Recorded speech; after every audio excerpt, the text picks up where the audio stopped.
예, 안녕하십니까. 임흥렬입니다. 오늘 짧은 시간 동안 여러분들께 창업과 관련된 얘기를 간단하게 해드릴까 해요. 짧은 시간이지만 여러분들에게 도움이 될 수 있게 임팩트 있는 내용으로만 준비를 했으니까 한번 귀 기울여 주셔서 들어주셨으면 좋겠습니다. 주변에 혹은 뭐 여러분들께서 직접적으로 창업에 대해서 한 번 정도는 다들 고민을 해 보셨을 거다라고 생각을 합니다. 그러시죠? 예. 네, 여러분들 한번 제가 질문을 드려볼게요. 도대체 자, 도대체 이 창업이라는 게 뭘까요? 대부분 직장을 다니시는 분들께서 한 가지 꿈이 있어요. 대부분 직장 다니시는 분들이 가슴속에 사표를 한 장씩 품고 다닙니다. 이거를 우리 팀장, 우리 상사, 임원들한테 딱 당당하게 내려치는 순간을 한 번쯤은 꿈꾸죠. 예, 그러면서 자연스럽게 나 이번 기회에 한번 장사나 해볼까? 창업을 한번 해볼까?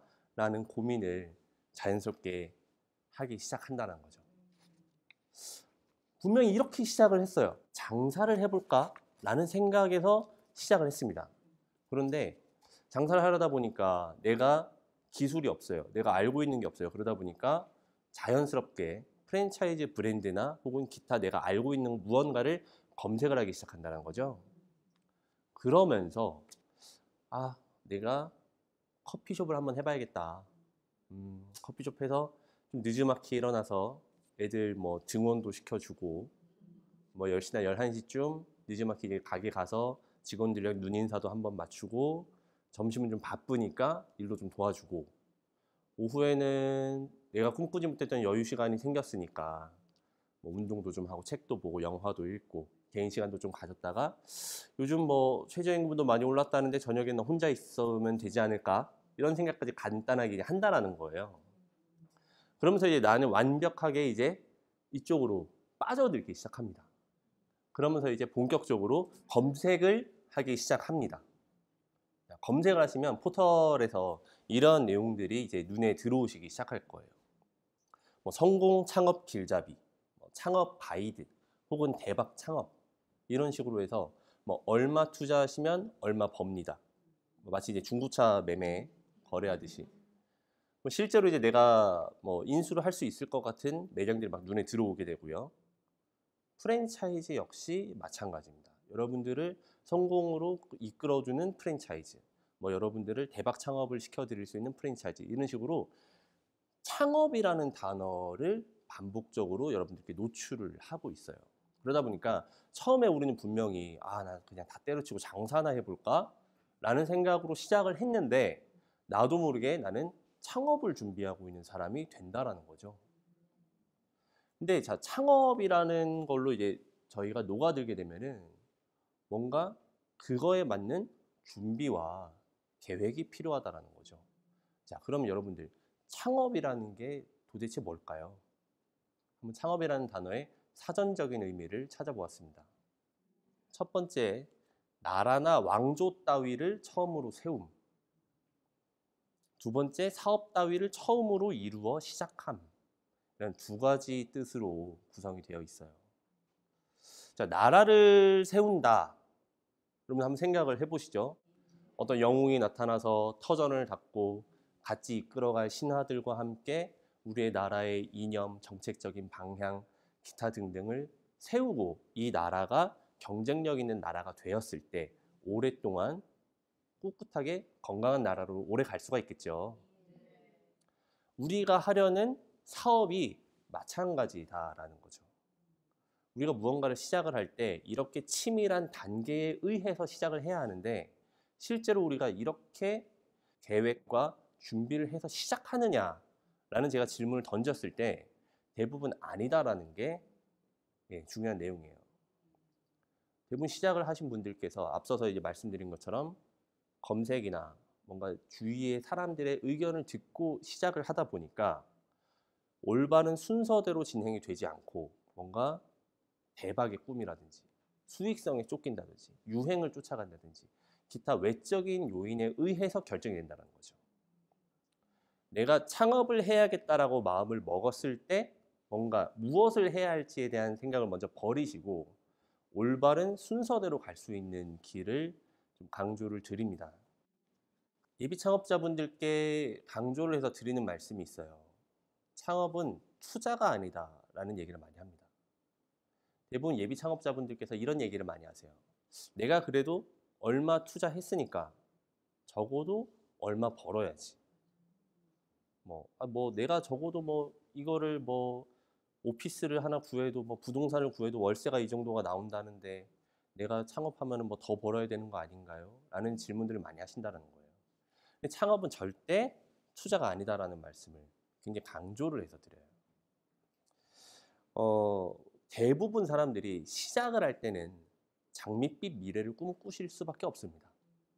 그렇죠? 내가 잘 되면 좋잖아요. 예, 잘 되면 좋으니까 자연스럽게 장밋빛 미래를 꿈꾸시는데 그거에 대한 근거를 마련하시라는 얘기를 드리는 거예요. 막연한 꿈을 쫓아가기보다는 올바른 계획과 순서를 지키셔서 장밋빛 미래를 스스로 만들어 가시기를 바라겠습니다.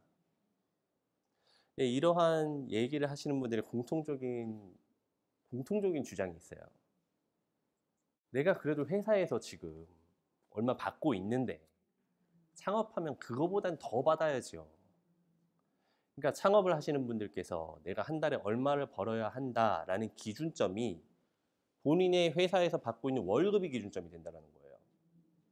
근데 대부분 그러실 수밖에 없습니다. 왜냐하면 이미 이제 생활을 꾸려가고 계실 테고 가정에서 고정비라든지 생계를 유지하시는 데 필요한 비용이 있기 때문에 당연히 회사에서 받는 월급이 기준이 될 수는 있는데, 자, 여러분들께서 회사에서 받고 계시는 월급은 여러분들의 경력 그리고 여러분들의 전문성, 여러분들이 이때까지 쌓아온 것들이 반영된 급여입니다.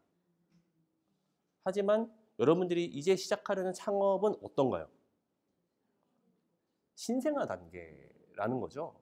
그렇게 생각을 하시면은 내가 회사에서 얼마를 받는 것과 무관하게 적게 버는 게 더 당연할지도 모른다라는 얘기예요. 그러면 이제 그런 얘기를 드리면은 사람들이 그럼 나는 창업을 안 하는 게 낫겠다. 저 그럼 그냥 직장 다닐래요. 이런 얘기들을 많이 하신다는 거죠. 저는 그렇게 말씀드립니다. 맞습니다. 그게 만약 기준이시라면은 직장을 계속 다니셔라. 뭔가 돈을 쫓아가셔서 창업을 하시게 되면은 보장이 없다라는 거죠. 그런 분들에게는 그냥 직장을 다니시는 게 맞다라는 얘기를 드립니다. 하지만 대부분 이미 사람들은 창업을 할 수밖에 없는 시점에 와 있어요. 직장을 그만두고 창업을 하시려는 분들께서 굳이 직장을 그만두고 싶으신 분들이 얼마나 계실까요? 그죠? 타의에 의해서 혹은 직장 내 문제에 의해서 혹은 내가 어느 정도 더 이상 올라갈 길이 없어서 여러 가지 이유로 내가 하기는 해야 된다는 거예요. 하기는 해야 되는데 수익률은 내가 생각한 것보다 낮고, 그럼 난 도대체 무엇을 해야 하는가? 라는 고민이 이제 시작된다는 거죠. 여러분들께 항상 좀 강조를 해서 말씀을 드려요. 그런데 그 수익률에 쫓겨서 결정을 하시게 되면 반드시 실패를 한다. 실패할 수 있다. 라는 얘기를 강조를 해서 드린다는 겁니다. 수익률에 쫓겨서 내가 결정을 하게 되면 아무것도 반영이 되어 있지 않아요. 창업이라는 거는 내가 일할 터전을 만드는 것입니다. 내가 실제로 일을 해야 하고 거기서, 그리고 그걸 내가 이끌어 가야 돼요. 이 조직의 오너로서, 수장으로서, 리더로서 끌고 가야 하는데 할 수 있을지 없을지에 대한 검증 없이 수익률에 의해서만 결정을 하게 된다면 할 수 있을까요? 끌고 갈 수 있을까요? 오랫동안 내가 지치지 않고 할 수 있을까요? 라는 질문을 던져보시라는 거죠. 수익률에 쫓겨서 결정을 대부분 하시지만 그렇게 되시지 않게끔 옆에서 이제 조언을 해드리고 있고요. 또 그렇게 되지 않으려면은 그럼 어떻게 결정을 하시는 게 맞는지, 그런 내용에 대해서 간단하게 한번 말씀을 드려볼게요. 올바른 창업을 하는 순서 첫 번째입니다. 먼저 자신의 노동력을 측정해라. 창업은 여러분들께서 일할 터전을 만드는 거다라고 방금 말씀을 드렸어요. 여러분들께서 현장에서 내가 얼만큼 열심히 일을 할 수 있는지 본인에 대해서 한번 먼저 판단을 해보시기를 부탁을 드려요. 노동력이라는 거에는 이러한 나의 체력도 포함이 되어 있지만 나의 기호, 취미, 적성, 기타 등등 나의 모든 것이 포함이 되는 것입니다. 내가 여기서 얼만큼 열심히 일을 할 수 있는 사람인지 아닌지, 내가 만약에 채용을 하는 입장이라면 나 같은 사람을 과연 채용을 할까? 라는 질문을 스스로에게 던져보시면은 내가 무엇을 할 수 있는 사람인지에 대한 대답을 조금이라도 쉽게 찾으실 수 있을 것 같아요. 올바른 창업을 하는 순서 두 번째, 자, 나의 노동력을 상대할 사람이 누군지를 판단해 보시라는 거죠. 즉, 고객에 대한 타겟팅을 하라는 얘기입니다. 자, 나는 이런 걸 열심히 할 수 있는 사람이에요. 어느 정도 이제 내가 나 스스로에 대한 판단이 들었어요. 그러면은 이거를 누구에게 내가 한번 써먹어 볼까? 고객들도 굉장히 다양한 계층이 있다는 거죠. 근데 나의 노동력이 어느 계층과 맞아 떨어졌을 때 가장 효과를 볼 수 있는지에 대해서 고객 설정을 해보시라는 얘기를 드려요. 이렇게 나의 노동력과 고객을 설정을 하면은 그때 비로소 어느 정도 업종이 나오기 시작합니다. 아, 그러면 나는 이렇게 일을 할 수 있는 사람이야. 나는 아침이나 점심이나 저녁이나 어떤 특정 시간대에 되게 잘할 수 있어. 그리고 이러한 손님들은 어떻게 내가 상대하는 게 좋을 것 같아. 그러면 뭘 팔 수 있을까? 라고 하면서 아이템을 선정하게 된다는 거죠. 동시에 이러한 타겟팅이 된 고객층의 주머니 사정을 고려하게 됩니다. 즉, 아이템에 대한 단가가 설정되게 된다는 뜻이에요. 이렇게 고객과 단가, 아이템이 차례대로 설정이 된다는 거죠. 그러면 비로소 여기서 마지막 단계에 접어듭니다. 그 사람이 많은 곳을 찾아가야죠. 장소를 찾아라. 대부분 직장을 다니시다가 창업을 하시는 분들이 더 많다 보니까 이런 얘기를 많이 하세요.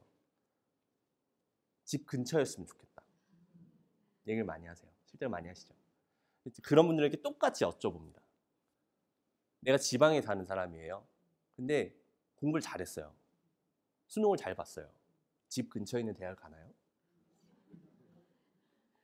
좋은 대학에 가기 위해서는 먼 곳을 가는 거를 우리는 너더니 해내잖아요. 네. 그런데 왜 내가 창업을 하는 거 그거보다 더 중요한 일인데 내가 편하려고만 하느냐라는 얘기를 던진다는 거예요. 뭔가 그때부터 사장님 마인드가 됐다. 네. 그런 얘기 드립니다.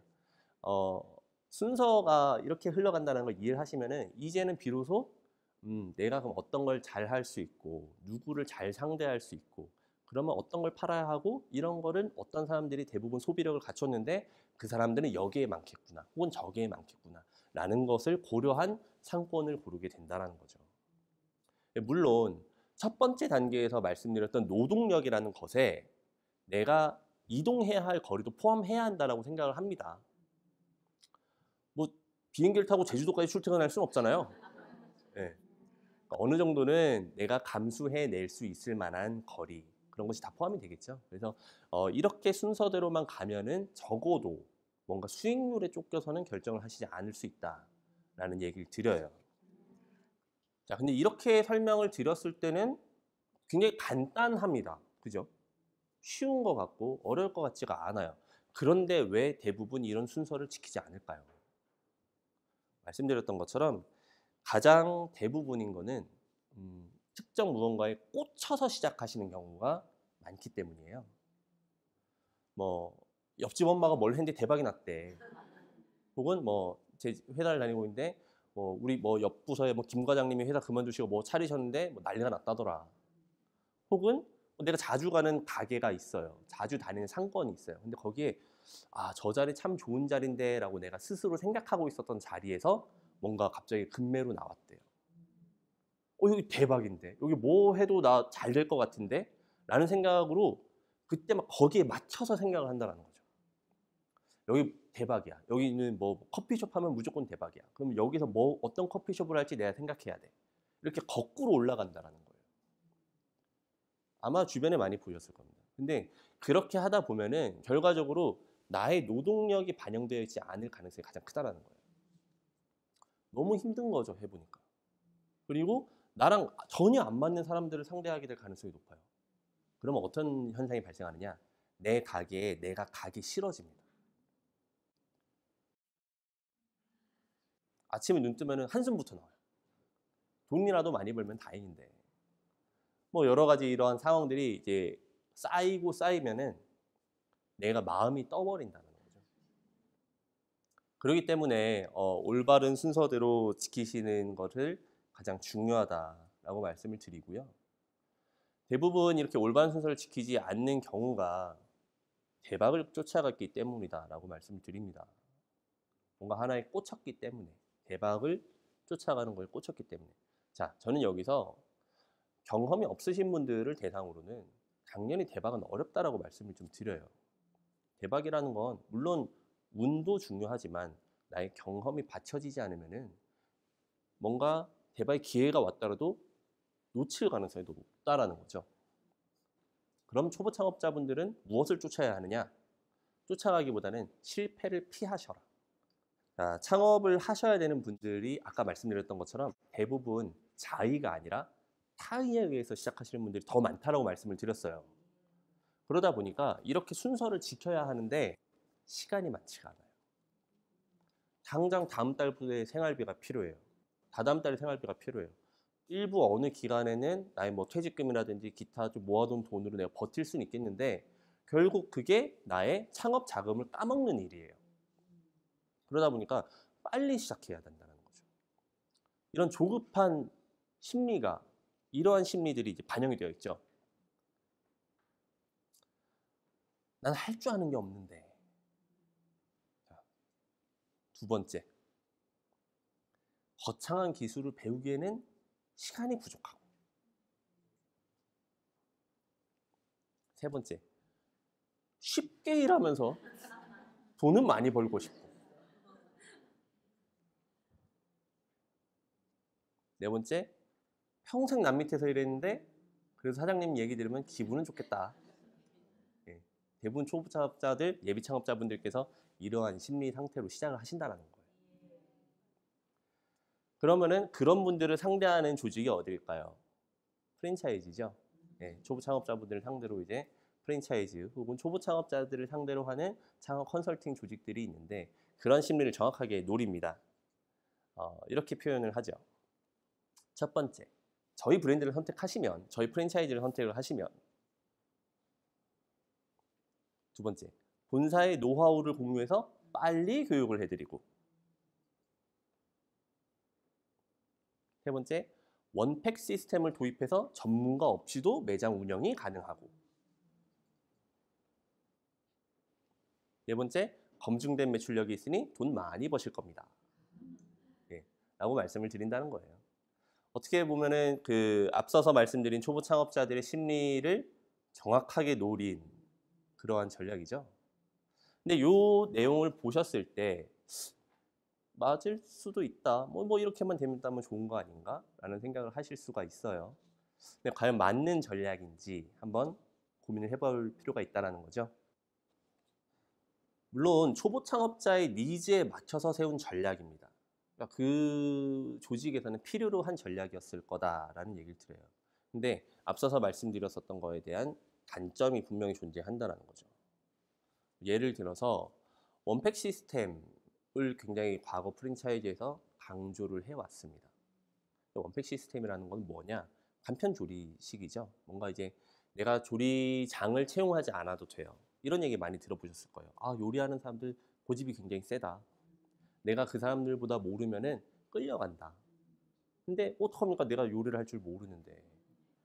요리를 배울 시간은 없어요. 근데 프랜차이즈에서 이거 있으면은 조리장이 필요 없대요. 데피기만 하면 된대요. 끓이기만 하면 된대요. 해서 선택했다라는 거죠.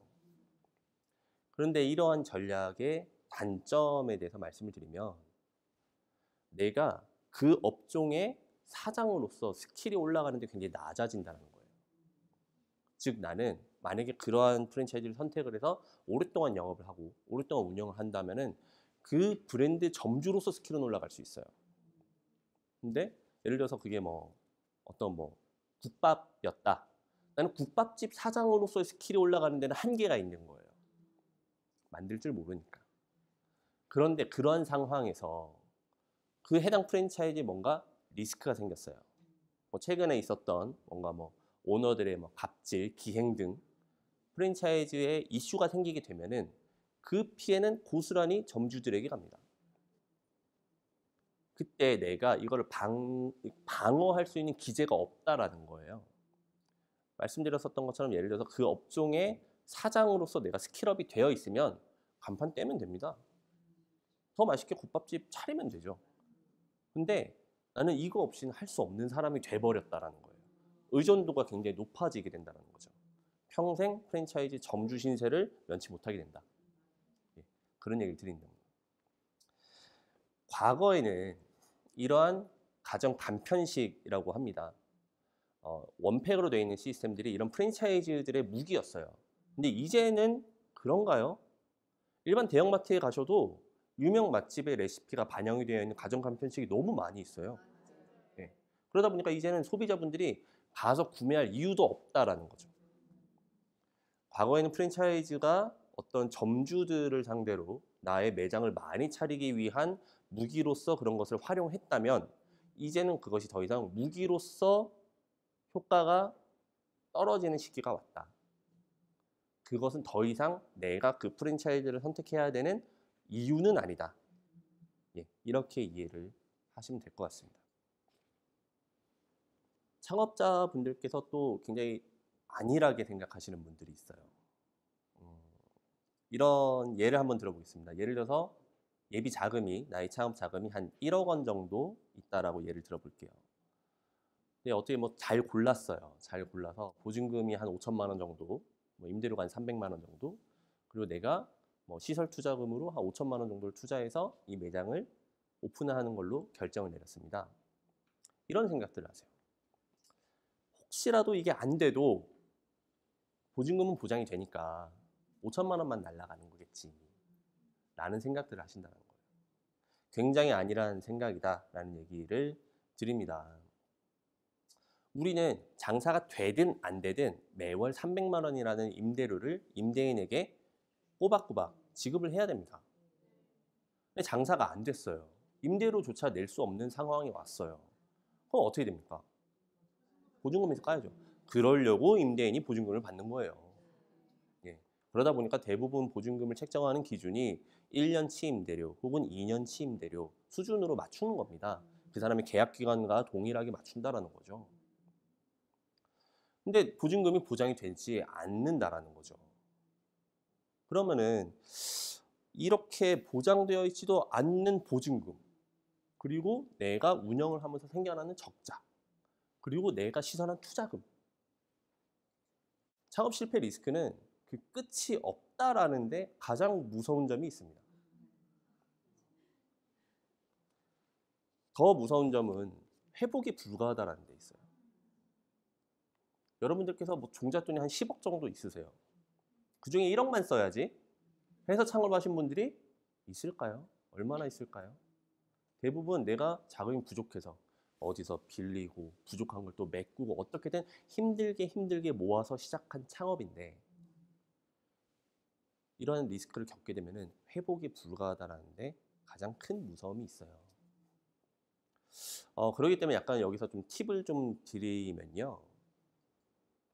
과거 이제 임대차 보호법이 몇 차례에 의해서 개정이 되었습니다. 그래서 이제는 임대료에 대한 상한선이 굉장히 완화되었어요.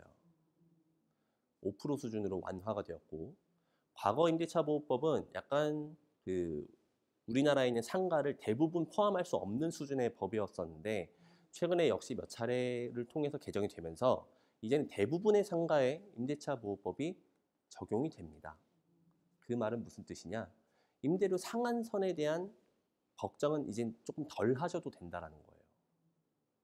그러면은 단연 계약을 할 게 아니라 단년 계약을 하는 게 임차인 입장에서 유리하다는 거죠. 혹 이런 임대인을 만나실 수 있습니다. 오랫동안 영업을 할 수 있게 5년으로 계약 기간을 써주겠다. 근데 임대료도 내가 동결로 해주겠다.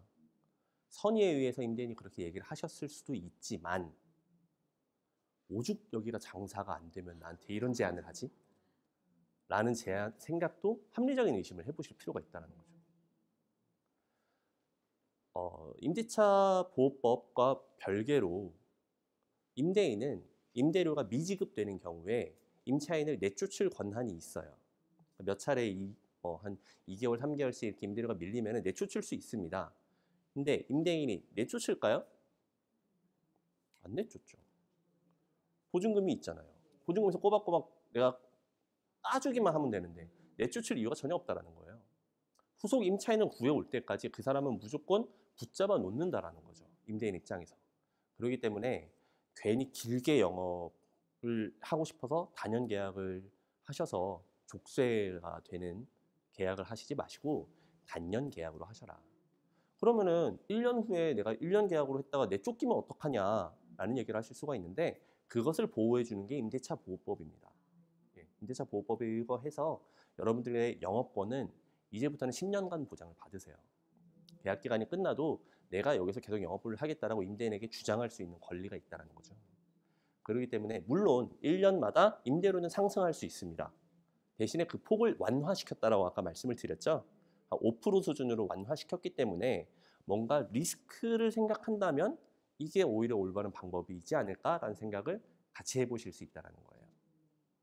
그래서 물론 이제 정말 선의로 그렇게 제안해 주시는 임대인분들도 계세요. 최근에는 그냥 뭐 신경 안 쓰고 오랫동안 영업할 수 있게 내가 이렇게 마련하겠다라고 얘기하시는 분들도 계시는데 뭐 저희 입장에서는 아무튼 나의 목숨과도 같은 돈이 투자가 되는 창업인데 의심 한번 해보실 필요는 있겠죠? 예. 창업은 이렇게 리스크가 참 많습니다. 끝이 없다라는 얘기를 드렸고 정말 조심하시고 또 조심하시고 좀 가급적이면 차라리 안 하시는 게 낫다라는 얘기도 좀 강조해서 드리는데요. 요즘 이제 청년들의 가장 큰 고민이잖아요. 취업. 예. 여러분들께서 취업을 하시기 위해서는 어떤 노력을 기울이시나요? 학창 시절부터 공부를 열심히 해서 좋은 대학에 가고 싶어하고 대학을 선택하고 전공을 선택할 때 뭔가 취업이 잘 되는 전공도 고려하기도 하죠. 대학에 간다고 끝이 아니잖아요. 또 스펙을 쌓고 자격증을 따고 스터디를 하고 면접 준비를 하고 어떻게든 좋은 직장에 들어가기 위한 취업을 하기 위한 노력들을 한다는 겁니다. 창업은 제가 말씀드렸던 것처럼 내가 취업할 터전을 만드는 거예요. 둘 중에 어떤 곳에 더 많은 노력을 기울여야 할까요? 창업이라는 거죠. 근데 실제로 근데 창업을 준비하시는 분들이 내가 취업을 준비를 했었을 때의 노력에 반이라도 노력을 해주시면 다행인데 그렇지 않다는 거죠. 앞서 말씀드린 것처럼 수익률 혹은 뭔가 대박, 뭐 기타 등등 아이템에 꽂혀서 결정하신다는 겁니다. 뭐 다시 한번 좀 강조를 드리지만 내가 일할 곳을 스스로 만든다. 내가 일해서 열심히 일하고 급여도 받고 또 직원들 돈도 주고 나 스스로를 사장으로서 만들 터전을 만든다라는 개념에서 생각을 한다면은 취업보다 창업에 배에 가까운 노력을 하시는 게 당연하다라는 얘기를 좀 드리고 싶어요. 이번에 좀 재밌는 얘기를 해드리겠습니다. 여러분들께서 가장 좀 궁금해 하시고 가장 민감한 얘기예요. 네. 요상한 권리금이라는 시장이 있어요. 이런 질문을 제일 많이 받습니다. 대한민국에만 있는 권리금이라는 게 도대체 뭔가? 권리금이라는 게 뭔가요? 결국에 이제 기존에 내가 장사를 하고 있는 사람이 내 가게에 대한 무형의 가치를 돈으로 책정해서 파는 겁니다. 즉, 말씀드렸던 것처럼 무형의 가치이기 때문에 이것을 논리적으로 설득할 수 있는 방법이 없다라는데 가장 큰 무서움이 있다는 거죠. 권리금은 대부분 이렇게 구성이 되어 있어요. 자, 첫 번째 뭐 홍대라든지 강남역이라든지 기타 뭐 여기선 뭘 해도 대박입니다. 해서 이 동네는 무조건 이 정도 금액은 주고 들어가셔야 돼요. 라고 얘기하는 바닥 권리. 두 번째는 내가 하고 있는 가게를 그대로 넘겨줘요. 자, 난 지금 매출이 이만큼 나오고 순이익이 이만큼 나오고 있어요. 단골 고객이 이만큼 있고 뭐 나는 이런 노하우가 여기 다 녹아져 있는 거를 다 전수해 드릴게요. 라는 명목으로 요구하는 영업 권리. 그리고 마지막으로 내가 이거 가게 차리는데 인테리어에 돈을 얼마를 썼어요. 아직 다 새 거니까 이거 그대로 인사하시는 조건으로 얼마 주세요. 라고 요구하는 시설 권리. 이렇게 세 가지로 구성이 되어 있다는 거예요. 근데 말씀드렸던 것처럼 논리적으로 이것을 객관화할 수 없습니다. 최근에 부동산 시장에서 아파트 주민들과 부동산 중개인이 담합을 해서 얼마 이하로는 매매를 하지 말자, 이러한 움직임이 있었다라는 보도 자료를 몇 차례 걸쳐서 보신 적이 있으실 거예요. 권리금 역시 마찬가지라는 거죠. 자, 근데 중개 같은 경우는, 일반적인 상가 중개 같은 경우는 법령으로 정해져 있습니다. 상가를 중개할 때 수수료는 이만큼을 주고받아라라고 정해져 있어요. 상가를 전세가로 환산을 하고 나서 거기에 0.9% 이내의 수수료를 청구하게 되어 있습니다. 요즘은 경기가 어렵다는 이유로 0.9%를 꽉 채워서 요구하는 중개는 별로 없고요. 보통 설명은 한번 하죠. 0.9%이어서 어느 정도인데 이 정도만 받겠습니다. 이런 식으로 이제 설명을 한번 해요. 대부분 계산을 해보면은 한 달치 임대료 정도를 상가를 거래할 때는 수수료로 내게 되어 있는데요. 권리금은 이러한 게 없어요. 말씀드렸던 것처럼 뭔가 무형의 그냥 전 임차인과 후속 임차인 오고 가는 금액이다 보니까 중개를 할 때 수수료가 얼마인지 이게 적당한 금액인지에 대한 근거가 전혀 없다라는 거예요. 그러다 보니 어떤 부동산에서는 권리금의 10%를 요구하는 경우들이 있고요. 혹은 어떤 일부 조직에서는 전 임차인에게는 얼마를 내가 보장을 해줄 테니 내가 거기서 얼마를 얹어서 소개를 하겠다. 그거는 나의 수수료를 인정을 해달라 라고 요구를 하는 경우들도 있습니다. 이 사람들은 우리나라의 권리금이 없어지길 바랄까요? 유지되길 바랄까요? 유지되길 바란다는 거죠. 또 계속 올라가기를 바랄 겁니다. 그러다 보니 전세계 없는 문화가 생겨난 거예요. 강남역에 가서 장사를 하려면 권리금만 2억, 3억을 줘야 된대요. 그런데 그 와중에 부동산 보증금은 또 거의 몇 억이고 임대료는 한 달에 몇 천만 원이에요. 나에게 남는 게 없을 수밖에 없는 구조로 만들어졌다는 거죠. 이러한 권리금 시장에는 이러한 권리금으로 혜택을 보고 있는 조직에 의해서 이런 금액이 만들어지지 않았을까라는, 역시 마찬가지의 합리적인 의심을 해야 할 시점이 왔다라고 말씀을 드립니다. 이런 얘기들 한번 많이 들어보셨을 거예요. 장사는 내가 장사 열심히 해서 돈 버는 게 그게 멍청한 거야. 핫한 아이템 잘 잡아서 운영하다가 높은 금액 받고 파는 게 최고야. 라는 얘기 많이 들어보셨을 거예요. 많이 들어보신 만큼 그렇게 성공하신 경우를 보신 적이 있나요? 저는 과감하게 거의 없다라고 말씀드려요. 제가 만나서 컨설팅을 해드리고 만나 뵙는 분들 중에 100분 중 한 분이 있을까 말까 해요. 간혹 있기는 있습니다. 근데 제가 이렇게 설명을 드려요. 그러니까 이런 질문을 저한테 하시는 거죠. 이게 맞지 않나요? 그럼 제가 이렇게 말씀을 드립니다. 자, 핫한 아이템을 잘 잡아서 운영을 해야 해요. 먼저 이 아이템이 핫해야 되고요. 그리고 운영을 잘 해야 됩니다. 그리고 권리금을 높게 받을 수 있을 만큼 내가 진짜 매출을 잘 일으켜야 되고 살 사람까지 만나야 돼요. 우연과 우연이 겹쳐야 한다라는 거죠. 대한민국은 트렌드가 너무 빨라.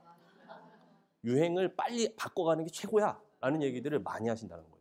얼만큼 어려운 일일까를 생각을 해보셔야 된다는 거예요. 난이도의 차이를 비교하면 오히려 아까 말씀드렸던 올바른 순서대로 내가 계획을 잘 세워서 이거를 어떻게든 하나를 내가 잘 할 수 있는 아이템을 만들어서 하는 게 더 쉽지 않을까? 라는 생각을 해보셔야 된다는 거죠. 그럼 여기서 질문을 드립니다. 얘기는 많이 들어보셨어요? 실사례는 별로 없어요. 왜 많이 들어봤을까요? 역시 마찬가지로 권리금으로 인해서 혜택을 보고 있는 조직에서 뭔가 임의로 퍼뜨린 말은 아닐까? 라는 생각도 해보실 필요가 있다는 거예요. 자, 그런데 이런 권리금을 프랜차이즈에서도 악용을 한다는 거죠. 자, 무슨 뜻이냐? 프랜차이즈에는 대부분 이제 개발팀이라는 직책을 가진 사람들이 있습니다. 그러니까 즉 우리 프랜차이즈가 여기가 아니면은 높은 매출이 나올 것 같지 않으니 여기서만 하셔야 합니다라고 자리에 대한 그 최종 결정을 내리는 단계가 포함이 되어 있어요. 그런데 이렇게 추천을 하는 자리에 바닥 권리금들이 대부분 포함이 되어 있어요. 여긴 좋은 상권입니다. 이 정도 금액을 주고 들어갔으니 당연하기 때문에 주는 거예요. 대신에 여기 들어가지 않으면 매출 잘 안 나와요. 라고 프랜차이즈 본사에서 강력하게 얘기를 하면은 믿고 따라가야죠. 어쩔 수 있겠습니까? 여기 아니면 오픈을 안 시켜준다라는데. 근데 그러한 권리금에서 프랜차이즈에서 일부 수익을 떼어가고 있을 수 있다는 거죠. 이러한 시장이 이제 여러 가지 논리에 의해서 만들어졌고 또 굉장히 사실은 뿌리 깊게 자리를 하고 있습니다. 이런 부분에 대해서 참 굉장히 안타깝고요. 그러면 이런 거는 우리가 어떻게 대응하면 좋은지 얘기를 한번 해드릴게요. 굉장히 간단한 얘긴데요, 사실은. 자, 우리가 권리금 피해를 최소화하기 위해서는 내가 돈을 줄 사람과 직접 만나는 게 가장 중요하다라는 얘기를 드려요. 즉 후속 임차인과 전 임차인이 만나서 샅샅이 확인을 반드시 하셔야 된다는 건데, 자, 지금 제가 이 얘기를 했을 때 여러분들께서 뭐 그런 당연한 얘기를 하나라는 생각을 하실 수 있어요. 근데 실제로 계약을 경험해 보신 분들은 이런 얘기를 많이 듣습니다. 중개인들이 이런 얘기를 하죠. 이분이 하도 이 사람 저 사람 많이 찔러봐서 만나는 걸 싫어해요. 사장님 직접 하실 거 내가 알지만 찔러보는 사람으로 간주될 수 있어요. 어차피 내가 수수료를 받고 일하는 사람이고 내가 사장님보다 더 잘 깎을 수 있으니 맡겨주세요.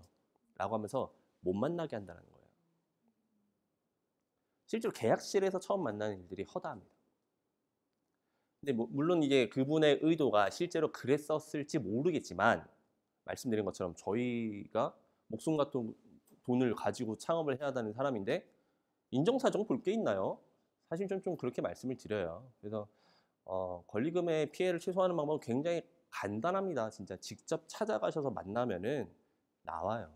그리고 가게를 내놓으신 분들은 금액도 중요하지만 가게를 파는데 더 큰 목적이 있을 수 있어요. 그렇기 때문에 만나서 얘기를 하시면은 분명히 해결책이 있을 거다라는 얘기를 좀 드립니다. 지금까지 이제 실패를 피하는 방법 위주로 말씀을 드렸는데, 자, 성공에 가까워지는 방법도 한번 또 들어봐야겠죠? 자, 성공에 가까워지는 첫 번째입니다. 나만의 강점을 만들어라. 운영을 하고 계신 분 혹은 운영을 할 예정에 계신 분들께서는 내가 우리 매장을 어떻게 만들어야지라는 강점을 반드시 세우시길 바랍니다. 근데 강점이 없는 것 같아요. 내가 뭐 하고 있는데 잘 모르겠어요. 자, 거창한 것부터 시작하는 게 아니고요. 내가 진짜 친절한 매장이 돼야지, 진짜 깨끗한 매장이 돼야지, 한 푼이라도 싸게 팔아야지, 양이라도 많이 줘야지, 이런 굉장히 그 간단한 개념에서 시작할 수 있다는 거예요. 더불어서 이러한 강점이 내가 판매하고 있는 아이템과 부합이 되면 가장 좋습니다. 근데 이것을 강점으로 끝내는 것이 아니라 그거를 대문짝하게 붙여 놓으시라는 거예요. 우리 매장은 이런 매장입니다 라고 대문짝하게 붙여 놓으세요. 그래서 그거를 고객들로 하여금 공감을 이끌어내시면 그 고객들은 이 매장이 이런 매장이구나라고 각인이 됩니다. 그러면서 자연스레 충성도가 높아진다는 거죠. 더불어서 그렇게 대문짝하게 연출을 해놓으시면요, 나 스스로를 나태해지지 않게끔 채찍질을 해주는 역할을 할 수 있어요. 내가 변했네 라는 얘기를 안 들을 수 있는 하나의 자가적 도구가 될 수 있다는 거죠. 나만의 강점을 만들어라. 굉장히 강조해서 말씀을 드리고요. 효과적인 마케팅을 하셔라. 자, 첫 번째 나만의 강점을 활용한 마케팅을 하셔라라는 얘기를 드립니다. 최근에는 마케팅이 여러 가지 방법들이 있어요. 그리고 마케팅 대행 업체들도 많이 있고요. 과거에는 이제 유명한 사람이 왔다 갔는데 너무 맛있었다, 후기성 글들 이런 거에 의해서 많이 자본이 움직이던 시절이 있었죠. 최근에는 의미가 없습니다. 나 스스로 적극적인 홍보를 하는 게 더 중요한 시대가 왔어요. 앞서서 말씀드렸었던 나만의 강점을 어떻게든 많이 어필하시는 게 가장 중요하다는 거죠. 아직까지도 우리가 SNS 채널들을 보시면은 알맹이 없이 자주 보여지는 것들이 많이 있어요. 이제 소비자들 바보가 아닌 이상이 다 압니다. 근데 정말 나만의 강점이 있는 매장, 그런 것들이, 그리고 고객들로 인해서 공감을 산 매장들은 고객들이 자발적으로 SNS에 올리게 돼 있어요. 고객들의 자발적인 동참을 유도해내는 것이 가장 효과적인 마케팅이고, 그러한 데는 우리 매장의 강점이 가장 중요한 역할을 한다라는 얘기를 강조해서 드립니다. 자, 그리고 편견을 벗으면 경쟁력이 생긴다라는 얘기를 드려요. 자, 여러분들 산행 많이 하시잖아요. 산에 내려갔다 오면은 죄다 파전, 도토리묵, 닭백숙, 막 두부, 막 이런 것만 팔아요. 나 그런 거 안 먹고 싶은데, 그죠?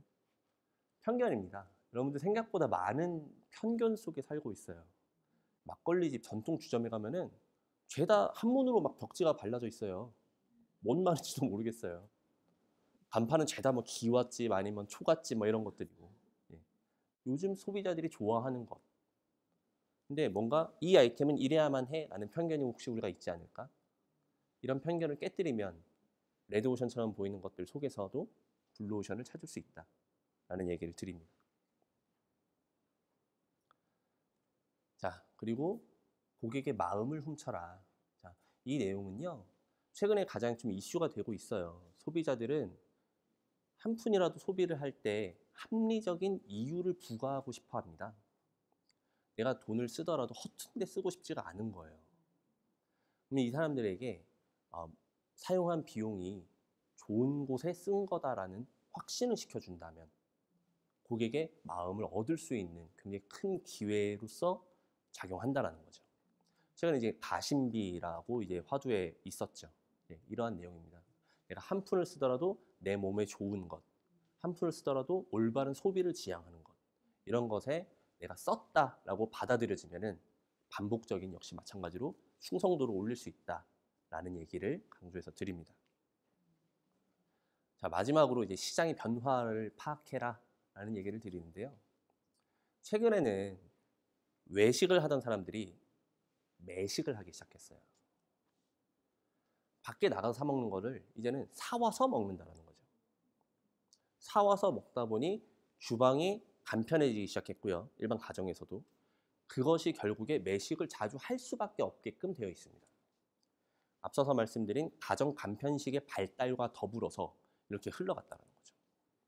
그러다 보니까 단순히 난 외식업만 하는 사람인데 난 배달 같은 거 할 생각 없었는데 라는 생각을 하셨던 분들은 고스란히 임팩트를 현재 받고 계시고, 먼저 배달을 하고 계셨던 분들은 이런 거에 대한 혜택을 받고 계시다는 거예요. 근데 장사를 오래 하신 분들께서 이런 얘기를 많이 하세요. 나 장사밖에 할 줄 모르고 10년 이상 장사했는데 나 그런 거 잘 모른다. 나는 열심히 그냥 내 할 일 열심히 하는 게 나의 역할이라고 생각한다. 라는 얘기를 하시는데 아니랄 수 있다는 얘기를 좀 드려요. 시대는 변화하게 되어 있습니다. 근데 변화를 못 쫓아가면은 그 차이는 점점 벌어져요. 변화를 앞서갈 수는 없지만 쫓아가지는 말아야 한다라는 얘기를 드리는 거고요. 변화를 파악해서 내가 어떻게 적응할 수 있는지에 대해서 반드시 생각해 보시길 바랍니다.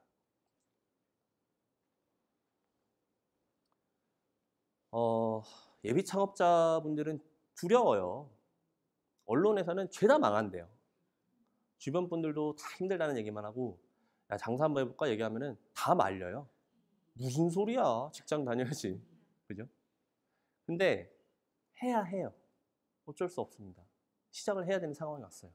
근데 누군가는 우리들을 이용하고 있어요. 자, 본 강연에서는 다시 한번 이 말씀을 좀 강조를 해드려요. 초보 창업자분들 같은 경우는 본인의 스킬이 올라가기 전까지는 성공을 쫓아가기보다는 반드시 실패를 피하는 방법 위주로 선택을 하셔야 된다는 겁니다. 말씀드렸던 것처럼 나의 정말 목숨과도 같은 돈을 이용을 해서 내가 일할 터전을 만드는 일을 하시는 분들입니다. 초보 창업자분들, 예비 창업자분들, 그리고 현재 창업을 해서 운영하고 계신 분들, 그렇게 생활하시는 분들이에요. 어떤 자극적인 마케팅, 자극적인 언론의 뭔가 보도자료 이런 것들에 연연해 하지 마시고 여러분들께서 스스로 계획을 세우셔서 나의 장점, 그리고 나의 장점을 잘 받아들일 수 있는 사람, 그것을 넓힐 터전.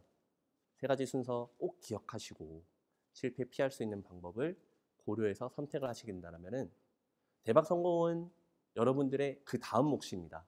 그렇게 운영을 하면서 여러분들께서 스킬이 쌓이시고 노력을 하셔서 만들어 가실 수도 있어요. 하지만 처음 시작하시는 여러분들 입장에서는 실패를 피해서 일단은 중박이라도 칠 수 있게끔 나의 여유를 가지시고 버틸 수 있는 힘을 만드는 게 더 중요하다라는 얘기를 드립니다. 이런 강연을 통해서 어떻게 보면은 이렇게 하면 대박을 할 수 있습니다. 이렇게 하면 여러분들 반드시 성공하실 겁니다. 라는 얘기를 기대하셨을 수도 있어요. 하지만 저는 그런 말씀은 드리고 싶지 않습니다. 그거는 제 역할도 아니고 여러분들의 역할이에요. 대박을 만드시는 것은 여러분들의 역할입니다. 성공을 쫓아가시기보다는 피해를 최소화하시고 실패를 피하시다 보면은 반드시 언젠가는 성공의 순간이 찾아오실 겁니다. 그것을 본인의 순간으로 만들 수 있도록 단련하시고 준비하시길 바랍니다. 이상입니다. 감사합니다.